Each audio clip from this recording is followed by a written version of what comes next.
yang sama-sama kita hormati orang tua kita yang umurnya lebih tua daripada kita. Saya yakin orang tua yang umurnya lebih tua daripada kita ini kebaikannya, pahalanya lebih banyak dibandingkan kita. Betul Bu? Pengalamannya lebih banyak dibandingkan kita yang masih muda. Yang muda pun kita harus cintai, kita harus hormati. Kemudian karena yang muda ini kemungkinan besar dosa-dosanya juga lebih sedikit dibandingkan kita yang lebih tua. Maka saling menghormati, saling menyayangi. Teristimewa orang tua kita, Bapak Kepala Puskesmas Kecamatan Air Tembaga, mudah-mudahan selalu diberikan kesehatan, keafiatan. Seluruh pejabat di Puskesmas Kecamatan Air Tembaga yang tidak bisa saya sebutkan satu persatu. Hadirin wal hadirat, bapak-bapak, ibu-ibu yang sangat saya hormati. Saya bersyukur, saya sangat senang diberikan kesempatan bisa silaturahmi di Puskesmas Kecamatan Air Tembaga. Kalau tidak salah saya baru satu kali Pak periksa di sini. Dan Masya Allah luar biasa pelayanan. Dan saya yakin Bapak Ibu semua ini adalah orang-orang yang terhormat, orang-orang yang baik. Ternyata pahlawan tanpa tanda jasa itu bukan cuma guru. Tenaga kesehatan juga termasuk pahlawan tanpa tanda jasa, Masya Allah. Jadi saya bersyukur senang bisa berkumpul di sini silaturahmi dengan orang-orang yang baik. Mudah-mudahan kebaikan Bapak Ibu, amal bakti Bapak Ibu sekalian untuk mengabdi untuk masyarakat ini bisa menjadi amal jariah. Menjadi amal jariah yang terus mengalir meskipun kita sudah meninggal. Jadi amal jariah itu meskipun kita sudah meninggal itu mengalir terus pahalanya. Gitu. Kalaupun seandainya tidak dihargai atau tidak diberikan apresiasi, cukuplah Allah, cukuplah Tuhan yang memberikan apresiasi. Jadilah kita semua ini seperti akar yang di dalam tanah itu Bu. Kalau kita lihat pohon rambutan yang buahnya manis atau buah mangga yang buahnya banyak, ketika kita di bawah pohon yang selalu dipuji itu buahnya, daunnya kok rindang sekali. Mereka tidak tahu ini semua hasil jeripaya dari akar tadi. Akar yang menyaring nutrisi, yang memilih nutrisi terbaik. Tidak pernah kelihatan jasanya, tidak pernah dipuji. Tapi perannya sangat penting. Begitulah dengan kita. Jadi meskipun kita tidak dihargai oleh orang, tidak diberikan apresiasi oleh orang, cukuplah Tuhan yang nanti memberikan penghargaan kita nanti di surga. Seperti itu. Amin.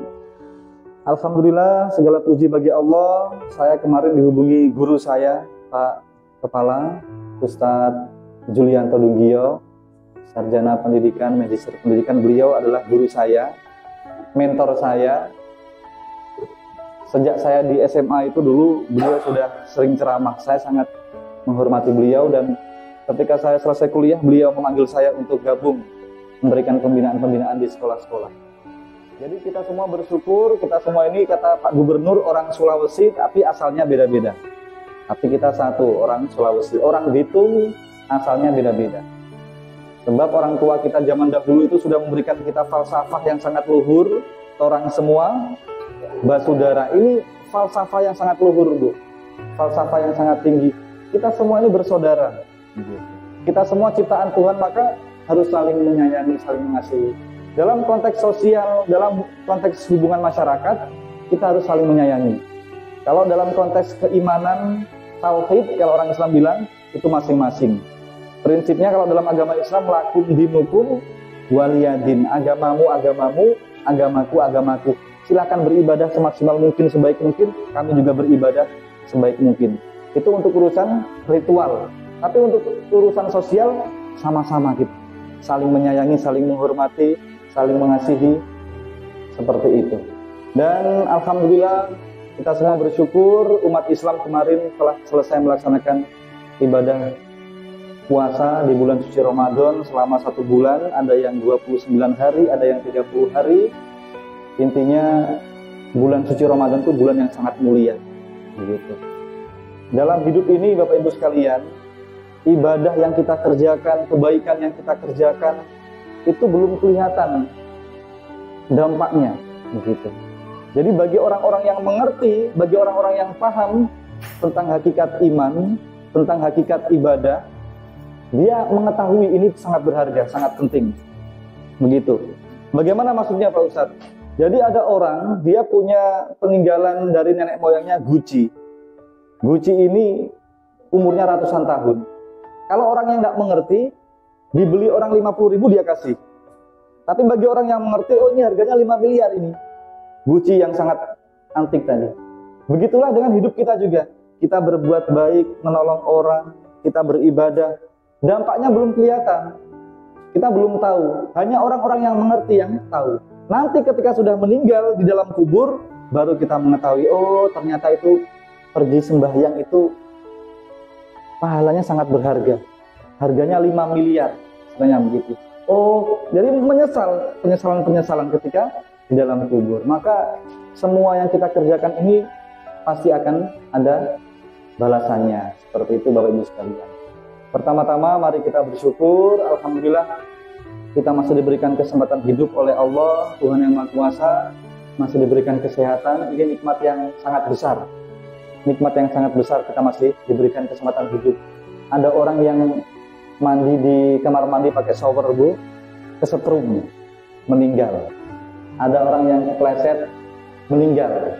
Ada orang naik motor, dari belakang ada tronton tabrak, ya. Ada orang yang cuma makan bakso, ya, keselak, meninggal. Jadi ini kematian ini datangnya tiba-tiba. Maka kita bersyukur kepada Tuhan masih diberikan kesempatan hidup. Kesempatan hidup. Ketika bangun tidur itu, kita umat Islam diberikan doa yang sangat luar biasa yang sering kita hafal. Alhamdulillahillazi ahyana ba'dama amatana wa ilaihi nusyur. Ternyata rumus kebahagiaan, ya, ukuran kebahagiaan itu kata Nabi Muhammad sangat sederhana. Ketika kita bangun tidur masih bisa buka mata, masih bisa bernafas, ya, masih bisa beraktivitas. Meskipun mungkin ada yang flu, batuk, kemudian masih ada persediaan beras, persediaan makanan, itu termasuk orang yang paling kaya. Dia sudah menguasai dunia. Jadi ukuran yang disebut Nabi Muhammad ukuran orang yang kaya itu sederhana. Yang penting masih bisa beraktivitas, masih diberikan kesehatan, masih bisa kumpul dengan keluarga, masih ada persediaan makan sampai malam, itu sudah orang yang sangat luar biasa, diberikan nikmat. Maka mari kita dalam hidup ini selalu bersyukur. Tidak boleh mengeluh, tidak boleh merasa kurang, tidak boleh menyalahkan Tuhan. Seperti itu. Sebab kasih sayang Tuhan kepada kita ini sangat luar biasa. Sangat luar biasa jemaah sekalian. Di dalam surat Ar-Rahman itu Tuhan itu sampai mengingatkan kita sampai 31 kali. Ya, satu surat dalam kitab suci Al-Qur'an itu Allah Tuhan kita mengingatkan kita 31 kali satu hari. Fabi ayyi ala'i rabbikuma tukadziban. Kenapa kalian kok dalam hidup kok terus mengeluh terus? Kok merasa kurang terus? Kenapa kok selalu mengiri sama orang terus? Kenapa kok selalu tidak cukup terus? Padahal Tuhan itu setiap detik memberikan kita nikmat. Setiap detik Tuhan itu mengurus kita. Ya, Allah berfirman juga di surat Ar-Rahman, kulla yaumin huwa fi sya'an. Setiap detik Allah mengurus semua manusia. Coba Bapak Ibu sekalian merenungi, ya. Ketika kita tarik nafas, luar biasa. Nikmat yang sangat luar biasa. Setiap detak jantung kita, setiap helaan nafas kita, setiap aliran darah kita ini diatur oleh Allah Tuhan kita. Jangankan kita berdoa sama Allah, sama Tuhan, kita bisa buang air kecil dengan lancar, dengan baik. Itu nikmat yang sangat luar biasa. Tidak pernah kita berdoa sama Tuhan, ya Tuhan, tolong ketika saya buang air kecil, buang air besar, lancarkan ya Tuhan. Tidak pernah kita berdoa. Tapi Tuhan selalu mengurus kita. Ya, ketika kita buang air kecil, kok luar biasa ini Tuhan. Maka orang yang beriman itu selalu senang dalam hidup, selalu bersyukur. Begitu. Nikmat Tuhan ini sangat banyak sekali. Maka hadirin sekalian yang sangat saya hormati, kita harus selalu malu sama Tuhan. Harusnya kita malu. Tuhan memberikan kita air susu yang banyak. Kenapa kita balas dengan air tobat? Maksudnya apa? Tuhan setiap detik memberikan kita nikmat. Kenapa kalau kita malas? Seakan-akan kita tidak takut sama Tuhan, tidak takut sama Allah, gitu. Malas beribadah. Padahal setiap detik Allah memberikan kita karunia berkat nikmat yang sangat luar biasa. Begitu. Jadi kita harus bersyukur, dan alhamdulillah kemarin umat Islam sudah merayakan hari raya Idul Fitri. Ibu-ibu, bapak-bapak sekalian, Idul Fitri itu artinya apa? Idul itu bahasa Arab artinya kembali. Fitri kembali suci, ya. Hatinya itu suci, hatinya itu bening. Ada yang namanya Fitri di sini? Oh, masya Allah, namanya bagus, berarti. Ya, Fitri itu artinya bening, suci, bersih. Saya kemarin waktu khutbah Idul Fitri di Angkatan Laut saya sampaikan, orang yang selesai Idul Fitri masih menyimpan sakit hati sama orang, kecewa sama orang, dendam sama orang, berarti dia belum kembali fitri. Berarti dia belum berhak untuk Idul Fitri. Hakikatnya seperti itu. Kalau secara lahiriah, secara fisik sudah puasa, sudah melaksanakan sholat Idul Fitri, sudah merayakan Idul Fitri, tapi hakikatnya dia belum kembali fitri karena masih menyimpan iri hati sama orang, masih menyimpan sakit hati sama orang.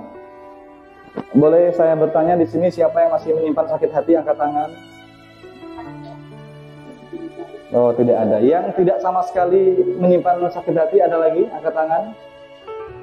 Tidak ada juga, Pak. Kepala berarti ini namanya jamaah JJ, gak jelas. Ya. Saya sampaikan siapa yang masih punya sakit hati, gak ada yang angkat tangan. Yang sudah tidak punya sakit hati, tidak ada angkat tangan. Gitu. Jadi hadirin sekalian, kalau kita ingin betul-betul kembali fitri, maka bersihkan hati kita ini. Sucikan betul-betul hati kita, jangan sampai ada sakit hati sama orang. Jadi halal bihalal ini artinya hari pembebasan dari sakit hati. Saya yakin ibu-ibu, bapak-bapak yang bekerja di puskesmas ini mengetahui mengenai kesehatan. Tidak perlu kita tanya sama Pak Dokter. Saya ingin bertanya, orang kalau menyimpan sakit hati bertahun-tahun itu riwayat kesehatannya bagaimana, Bu? Mudah sakit enggak? Mudah sakit ya. Rata-rata orang kalau menyimpan sakit hati itu umurnya pendek, mudah sakit, mudah mati. Jadi yang rugi itu yang sakit hati. Sedangkan orang yang menjadi sasaran sakit hati, dia tenang-tenang saja dia. Dia masih makan, ya, makan soto, makan ikan bakar, sedap. Tapi orang yang sakit hati, hatinya itu berdebar-debar. Ketemu orang itu langsung kepikiran terus, makan susah. Jadi mulai hari ini halal bihalal, buang, ya, kita bebaskan hati kita dari sakit hati. Nanti saya ingin jelaskan sedikit mengenai kenapa kita tidak boleh sakit hati. Seperti itu ya. Jadi Idul Fitri itu kembali kepada jiwa yang suci, jiwa yang bersih. Termasuk orang yang masih mengeluh. Orang yang masih mengeluh dalam hidup berarti hatinya belum bersih. Hatinya belum bersih. Begitu. Masih menyalahkan Tuhan, masih kecewa, masih merasa kurang terus, berarti hatinya belum bersih. Sebab orang yang hatinya bersih itu orang yang selalu bersyukur apapun yang diberikan Tuhan, selalu berprasangka baik kepada Tuhan. Saya ingin bertanya lagi, ibu-ibu, bapak-bapak punya rencana, punya cita-cita, punya keinginan. Kemudian Tuhan juga punya rencana, punya keinginan. Mana yang lebih baik, rencana Tuhan atau keinginan kita? Rencana Tuhan, begitu. Misalnya anaknya ibu-ibu ini masih kelas 1 SD. Dia bilang begini, "Mama, anak tunggal ini." Seperti Ustazah punya anak tunggal, ya. Mama, papa kan kerja setiap hari kan buat saya. Boleh enggak saya minta dibelikan moge? Apa itu moge? Motor gede. Mamanya bilang, "Iya nak, mama dengar, mama sayang. Tapi belum sekarang. Belum waktunya kamu punya moge. Nanti 15 tahun ke depan, 20 tahun ke depan, baru mama papa belikan." Begitulah dengan Tuhan juga. Tuhan punya rencana yang terbaik dalam hidup kita. Tinggal menunggu waktunya yang paling tepat. Begitu. Ini belum waktunya. Maka orang yang Idul Fitri itu selalu dia berprasangka baik. Apapun ketetapan Tuhan, dia selalu bersyukur, selalu senang. Begitu hadirin sekalian. Sebab Tuhan itu sangat mencintai kita. Jangan pernah kita gelisah atau kita putus asa. Nah, saya juga mau titipkan sedikit ini. Saya tadi ada baca hasil penelitian Pak Kepala. Ternyata 2,5 juta orang Indonesia ini indikasinya ODGJ, orang dengan gangguan jiwa, 2,5 juta. Kemudian 16 juta di antara kita ini masuk dalam kategori ODMK. Apa itu ODMK? Orang dengan masalah kejiwaan. Dalam riset diketahui bahwa 80% remaja kita, ya, 80% remaja itu berniat untuk bunuh diri. Maka kita kemarin lihat di berita itu kok banyak sekali anak-anak muda bunuh diri, gantung diri. Ternyata benar itu, 80% atau 10 dari atau 8 dari 10 orang itu sudah punya niat ingin bunuh diri. Kemudian Menteri Kesehatan pun mengatakan 10 orang di Indonesia ini mengalami 1 dari 10 orang di Indonesia ini mengalami gangguan jiwa. Masya Allah. Kok bisa-bisanya orang kok sampai mengalami gangguan jiwa, stres? Ini berarti imannya tidak kuat. Imannya tidak kuat. Padahal orang yang imannya kuat itu dia yakin Tuhan itu Maha Pengasih lagi Maha Penyayang. Kenapa kok harus takut dalam hidup, harus kecewa? Padahal Tuhan itu Maha Kuasa. Misalnya begini Bapak Ibu sekalian supaya kita paham. Seandainya Bapak Ibu ini dikelilingi oleh 10 dokter terhebat, dokter spesialis. Dokter tadi menyebutkan begini, Pak, tidak usah khawatir kalau Bapak sakit, pokoknya kami 10 orang dokter terhebat ini siap membantu Bapak. Atau mungkin Bapak ini dikelilingi oleh 10 orang yang terkaya di dunia. Jadi orang terkaya tadi bilang ini, Bu, Bapak Ibu tidak usah takut, tidak usah khawatir. Bapak butuh uang berapapun saya kasih. 5 miliar, 10 miliar saya transfer beberapa menit. Atau mungkin kita dikelilingi oleh orang-orang yang TNI, Polri yang hebat-hebat yang siap melindungi keamanan kita. Nah, jadi Bapak Ibu sekalian, kalau ada orang sudah dijamin sama orang yang terhebat-terhebat tadi, kok masih mengeluh, masih khawatir, masih takut, berarti orang itu tidak menghargai orang-orang yang tadi, yang siap menjamin kehidupannya tadi. Padahal Tuhan itu lebih hebat daripada dokter yang terhebat tadi, 10 dokter tadi. Tuhan lebih kaya dibandingkan 10 orang miliarder tadi. Tuhan lebih kuat, lebih hebat daripada TNI Polri yang menjaga keamanan tadi. Jadi dalam hidup jangan pernah sedih, jangan pernah khawatir. Mulai sekarang kita harus bisa menjadi orang-orang yang memberikan semangat untuk orang lain, ya. Jadi di dalam Al-Qur'an itu Allah berfirman la tahzan. Boleh ikuti sama-sama? La tahzan. Innallaha ma'ana. La tahzan innallaha ma'ana. Sudah hafal Pak? Sama-sama. La tahzan innallaha ma'ana. Jadi itu dalam ayat tadi diturunkan, itu ceritanya Abu Bakar As-Siddiq sembunyi di dalam Gua Thur bersama Nabi Muhammad. Ketika itu mereka berdua mau hijrah dari Mekah ke Madinah. Mereka sembunyi di dalam gua, dikejar oleh orang-orang Quraisy, ya. Itu orang-orang Quraisy tadi sudah bawa pedang, sudah bawa tombak, sudah berada di depan gua. Abu Bakar ketakutan. Ditanya sama Nabi Muhammad, kenapa kamu kok sampai gemetar begini? Wahai Nabi, pasukan-pasukan yang bersenjata sudah di depan gua. Bagaimana ini kalau sampai kita dibunuh? Nabi Muhammad bilang, Allah berfirman, la tahzan innallaha ma'ana. Jangan bersedih, jangan takut, jangan putus asa. Allah sangat menyayangi kita. Allah pasti menolong kita. Begitu. Jadi Bapak Ibu sekalian, kalau ada kesempatan nanti cari itu di internet, di Al-Quran, kalimat la tahzan innallaha ma'ana. Itu nanti di print, ditempel di rumah. Jadi kalau suami kita sedih, khawatir, sampaikan, ya, Pak, jangan khawatir. La tahzan innallaha ma'ana. Allah pasti akan menolong kita. Begitupun dengan bapak-bapak kalau istrinya sudah mulai sedih, mulai gelisah, mulai ketakutan, ya, sampaikan la tahzan innallaha ma'ana. Jadi kalau orang yang beriman punya iman seperti tadi Bu, tidak ada itu yang bunuh diri, tidak ada yang tega mau membunuh istrinya, tidak ada yang tega mau membunuh orang, sebab dia yakin kepada Tuhan tadi. Tuhan pasti menolong kita. Maka dari sekalian, Idul Fitri itu mengajarkan kita luar biasa. Hati kita ini bersih, tidak boleh mengeluh, tidak boleh kecewa, tidak boleh menyalahkan Tuhan. Kemudian tidak boleh lagi kita menyimpan dendam sama orang, menyimpan sakit hati kepada orang. Seperti itu Pak ya. Kemudian kita masuk pada intinya. Nah, ini halal bihalal, luar biasa. Halal bihalal ini Pak Kepala Puskesmas, ini di Arab sana tidak mengenal kalimat halal bihalal. Ya, sebab halal bihalal ini adanya di Indonesia. Tapi kalau diterjemahkan, halal bihalal ini bagian dari silaturahmi.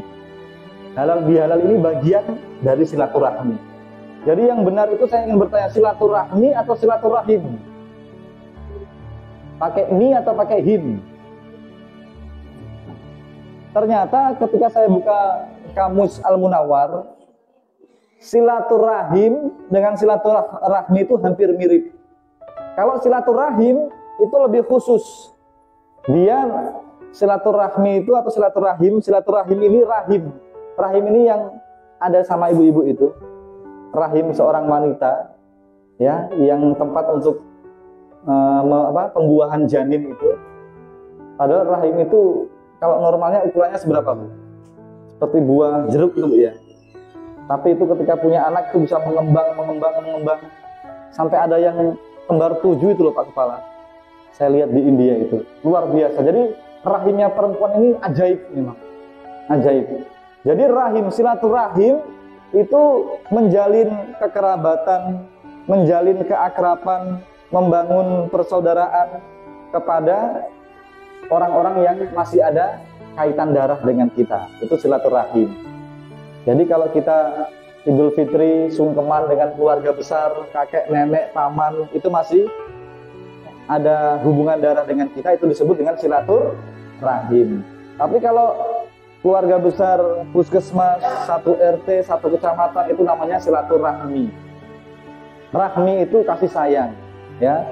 Jadi silaturahmi itu menjalin ukhuwah, menjalin persaudaraan, menjalin keakraban, menjalin saling tolong menolong, saling membantu kepada semua manusia tanpa terkecuali. Itu silaturahmi. Tidak melihat agamanya apa, tidak melihat sukunya apa, itu silaturahmi. Lebih luas, bisa keluarga, bisa tidak. Begitu. Paham ini Bu ya? Jadi silaturahim itu hampir mirip sama. Gitu. Intinya jamaah sekalian, silaturahmi ini ada 4 poin yang harus kita pahami. Ya, silaturahmi itu besar sekali pahalanya, sangat besar. Orang yang menyambung silaturahmi itu banyak sekali manfaatnya. Yang pertama, umurnya semakin panjang, dijauhkan dari penyakit, ya, diberikan kesehatan, kemudian diperlancar atau dipermudahkan rezekinya. Orang yang rajin silaturahmi itu mudah rezekinya, ya. Kemudian dia awet muda, umur panjang, kemudian dia dijauhkan dari penyakit.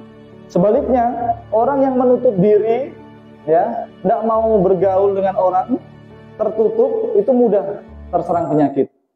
Karena itu rata-rata orang yang penyakit jantung itu kurang bergaul, gitu. Maka silaturahmi ini sangat besar sekali pahalanya. Jadi ada 4 poin. Silaturahmi itu yang pertama, mari kita dalam hidup ini setiap hari selalu saling menyapa. Nah, jadi silaturahmi itu saling menyapa. Saling menyapa itu luar biasa Pak, ya. Saling menyapa, siapapun itu kita sapa. Dan saya yakin ini pelayanan di puskesmas, di tempat-tempat lain itu menyapa, saling menyapa. Yang kedua, saling mendoakan. Jadi kalau ketemu orang itu kalau boleh saling mendoakan. Yang ketiga, saling memaafkan. Jadi halal bihalal itu masuk di bagian ini, saling memaafkan. Yang keempat, saling memberikan semangat. Jadi ada berapa tadi Bu? Ada 4. Silaturahmi ada 4. Yang pertama, saling menyapa. Yang kedua, saling mendoakan. Yang ketiga, saling memaafkan. Yang keempat, saling memberikan semangat. Inilah tugas kita semua. Tidak melihat agamanya apa, tugas kita itu harus saling bersilaturahmi. Tadi saya sampaikan, silaturahmi ini luas untuk seluruh manusia. Maka orang yang dikatakan imannya baik, imannya bagus itu, dia ketemu orang itu selalu menyapa, ya. Selamat pagi, assalamualaikum, gitu. Didoakan, Bu, Ibu, mudah-mudahan Ibu diberikan kesehatan, diberikan umur panjang. Itu sudah disebut silaturahmi. Mudah-mudahan anak-anaknya Ibu ini jadi orang-orang yang sukses. ya, berjabatan tangan, saya minta maaf. Kemudian saling memberikan semangat. Ibu harus semangat, ya. Ada orang yang mungkin dia jualan air galon, jadi selain dia di puskesmas, dia punya usaha air galon di rumah. Kasih semangat, Bu, mudah-mudahan usahanya lancar. Jangan kita malah jadi orang yang menggembosi semangat. Nggak usah jualan air galon, Bu, sudah banyak orang jualan. Nah, jadi orang yang beriman itu tadi saling memaafkan. Nah, zaman sekarang ini sudah zaman canggih, Pak. Ya, sudah zaman canggih. Silaturahmi itu bisa dengan fisik, bisa dengan non fisik. Bisa secara langsung, bisa secara online. Nah, silaturahmi sekarang bagusnya seperti itu. Malam-malam habis maghrib atau habis isya kita ingat paman kita di Jawa sana. Kita telepon. Assalamualaikum, selamat malam paman. Saya tadi habis sholat kok saya ingat paman. Bagaimana kabarnya paman? Mudah-mudahan paman diberikan kesehatan, diberikan keafiatan, dimudahkan usahanya anak-anaknya, jadi anak-anak yang sukses. Itu pamannya senang sekali. Nah, itu disebut silaturahmi. Seperti itu. Bapak-bapak kalau pesan atau ibu-ibu pesan GoFood atau enggak InDrive atau apa itu? Driver online, ojek online, coba nanti dipraktekkan. Jadi habis naik ojek, naik drive online itu sampaikan, Pak sopir, terima kasih banyak Pak sopir. Pak sopir sudah membawa mobil dengan baik, dengan aman. Saya sampai di kerja selamat. Mudah-mudahan Pak sopir diberikan rezeki yang berkah. Ya, mudah-mudahan nanti barokah. Itu Pak sopir itu senangnya minta ampun, Pak. Luar biasa saya didoakan. Pernah dipraktekkan itu, Bu? Nah, itu silaturahmi. Jadi itu Pak sopir tadi dia luar biasa, tadi saya didoakan sama ibu tadi. Dia mau kecelakaan, aduh selamat saya. Mungkin karena doanya ibu tadi. Jadi ketika kita mendoakan seperti itu makhluk di langit, ya, Tuhan itu sangat senang sekali. Luar biasa, kita sudah membahagiakan orang, sudah mendoakan orang. Malaikat menyampaikan, ya Tuhan, ini orang tadi itu dia sudah membahagiakan orang, mendoakan orang, tolong berikan yang lebih dari yang dia doakan. Seperti itu. Jadi kalau untuk saling memaafkan, mulai sekarang harus kita saling memaafkan, Bu, ya. Sebab orang Islam itu juga diberikan ajaran, siapapun yang masih menyimpan sakit hati, itu nanti mau masuk surga susah, Bu. Jadi mau masuk surga susah. Orang yang masih menyimpan sakit hati itu belum bisa masuk surga sebelum dia menyelesaikan dengan orang yang disakit hati tadi. Begitu. Jadi ketika di padang mahsyar, dalam sebuah riwayat dikatakan, padang mahsyar nanti keringat kita itu cuma, matahari kan cuma sejengkal. Kita itu sudah tenggelam dengan keringat kita. Jadi semua orang menderita ketika di padang mahsyar. Begitu. Nanti akan diseru oleh Tuhan, wahai semua manusia, siapapun di antara kalian yang tidak punya rasa sakit hati, ayo masuk surga. Yang masih punya sakit hati, belum bisa masuk surga. Begitu. Jadi mulai sekarang tolong usahakan kita berusaha belajar.